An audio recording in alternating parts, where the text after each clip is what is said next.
नमस्कार, स्वागत आहे तुमचं आपल्या स्वाद संपन्न या मराठी यूट्यूब चॅनलवर। आज आपण करणार आहोत डाळबट्टी किंवा वरणबट्टी। त्यासाठी मी 1 वाटी तूर डाळ घेतली आहे आणि पाव वाटी मूग डाळ घेतली। दोन्ही डाळी आपण 2-3 पाण्याने स्वच्छ धुवून घेऊ।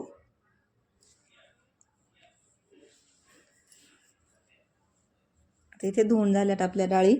आता त्याच्यात शिजण्यापुरतं पाणी टाकून घेऊ। 1 चमचा हिंग टाकू आणि 1 चमचा हळद टाकू आणि याला 4-5 शिट्ट्या काढून घेऊ आणि शिजवून घेऊ डाळ।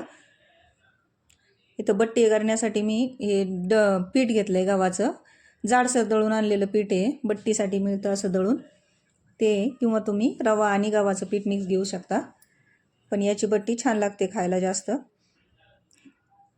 इथे 5 वाट्या पीठ घेतलंय मी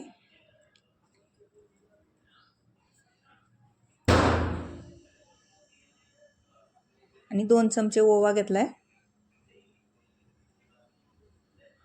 2 चमचे तीळ घेतलेत।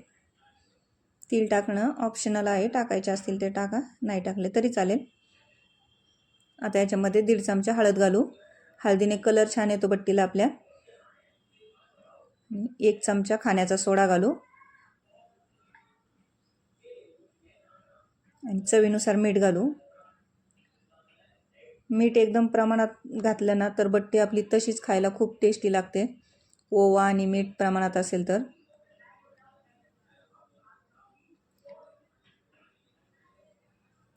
आता हे सगळं मिक्स करून घेऊ आपण। आता मिक्स झालंय। आता याच्यामध्ये 3 चमचे दही घालून घेऊ आणि दही घालून याला परत मिक्स करून घेऊ।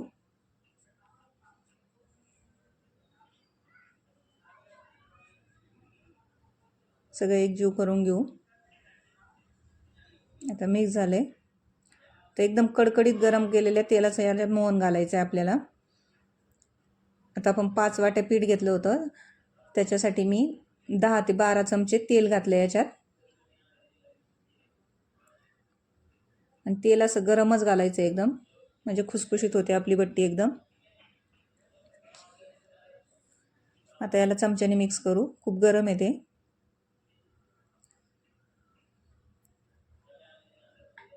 आपल्या सगळ्या पिठाला तेल चोळून घ्यायचे, पण ते खूप गरम आहे, त्यामुळे आधी चमच्याने करा आणि थोडंसं थंड झाल्यावर याला हाताने करून घेऊ आपण मिक्स। हाताने व्यवस्थित केलं जातं।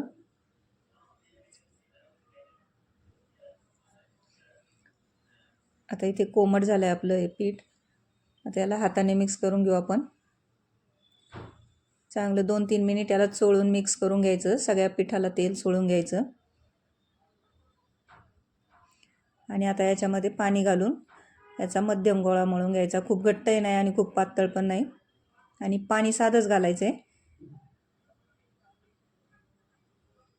आपलं पीठ जाडसर आहे, रवाळ, त्यामुळं खूप घट्ट पीठ नाही मळायचं, थोडंसं ते फुगल म्हणून मध्यमच मळायचं। आता इथे मळून झालाय गोळा आपला।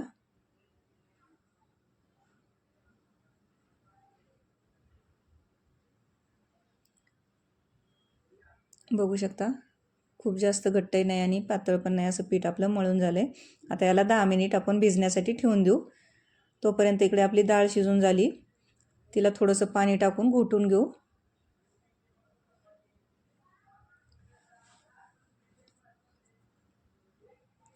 आता याच्यासाठी वाटण करून घेऊ। खोबरं, लसूण, हिरवी मिरची, आलं आणि जिरं घेतले मी, हे मिक्सरमध्ये वाटून घेऊ।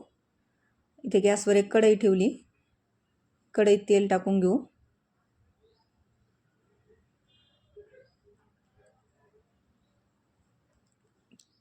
तेल गरम झालं की त्याच्यात 1 चमचा मोहरी टाकू, 1 चमचा जिरं टाकू। जिरं मोहरी छान तडतडली की त्यात 8-10 कढीपत्त्याची पानं टाकू। कढीपत्ता पण छान फुललाय। आता याच्यात बारीक चिरून घेतलेला 1 कांदा टाकून घेऊ आणि कांदा थोडासा परतून घेऊ।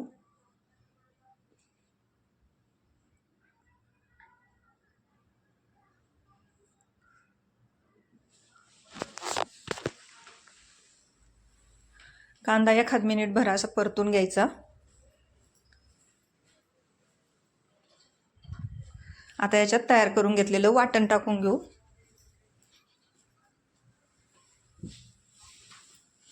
वाटण टाकल्यावर याला परत 1-2 मिनिट परतून घेऊ.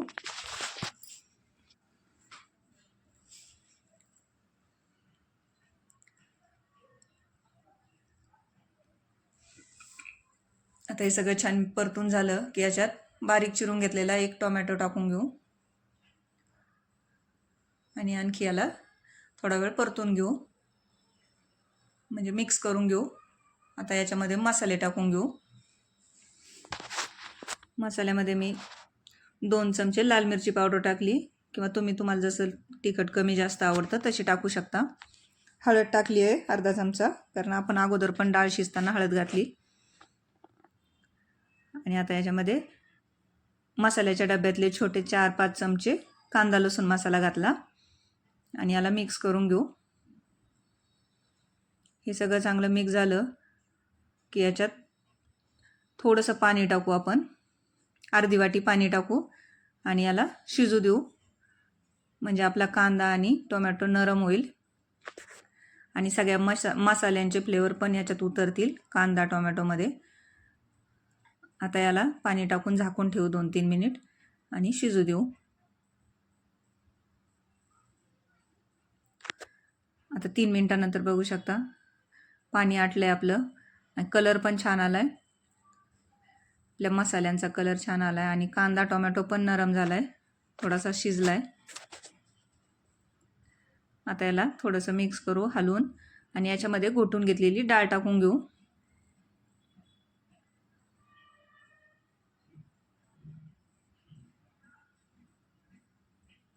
आता याला मिक्स करून घेऊ.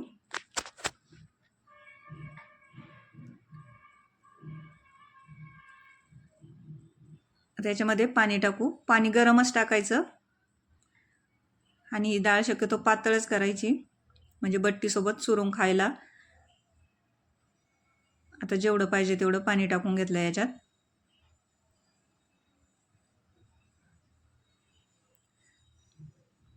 पातळच केली आहे मी डाळ.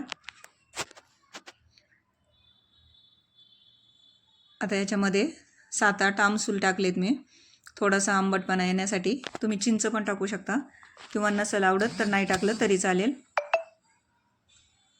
आणि सगळ्यात शेवटी याच्यात कोथिंबीर आणि चवीनुसार मीठ टाकून घेऊ आणि याला छान उकळी येऊ देऊ. उकळी आली की आपलं वरण तयार झालं किंवा डाळ तयार झाली. आता याला उकळी येऊ देऊ. तोपर्यंत आता आपण बट्टीची तयारी करून घेऊ.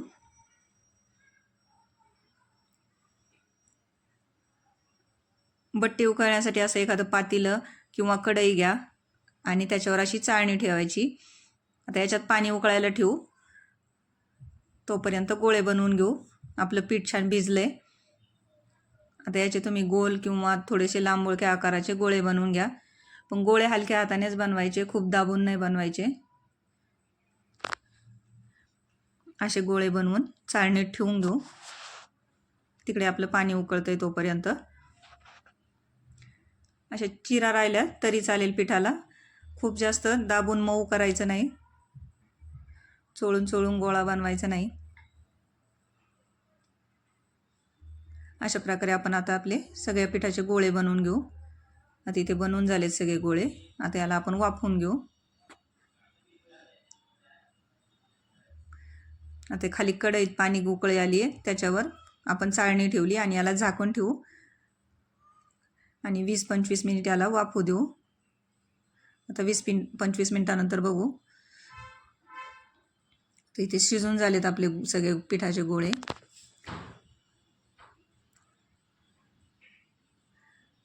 बघू शकता, आपण सुरी घालून बघू, एकदम क्लीन येते आपली सुरी. आता याला आपण चिरून घेऊ. बघू शकता एकदम जाळीदार झालाय आतून आपले बट्टीचा गोळा हा.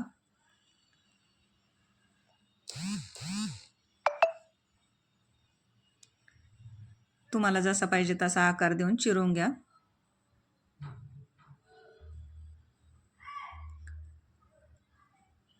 बघू शकता मस्त झाली एकदम ही अशीच खायला पण खूप छान लागते.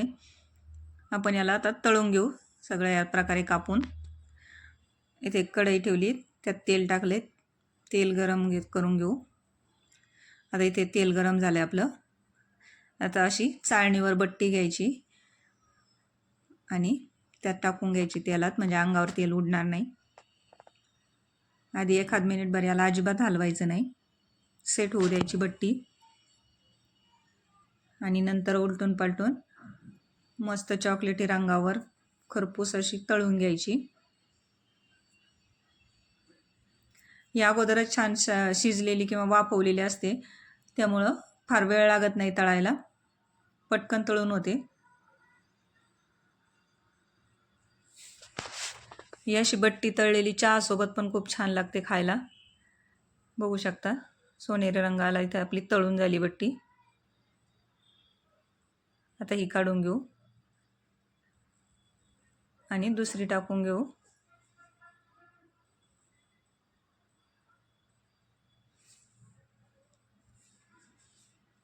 ही पण तशीच तळून घेऊ. बघू शकता इथे आपली बट्टी एकदम खुसखुशीत झाली आहे.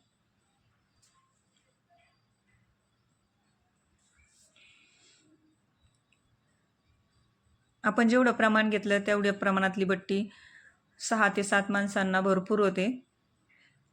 आता ह्याच पद्धतीने सगळी बट्टी तळून घेऊ.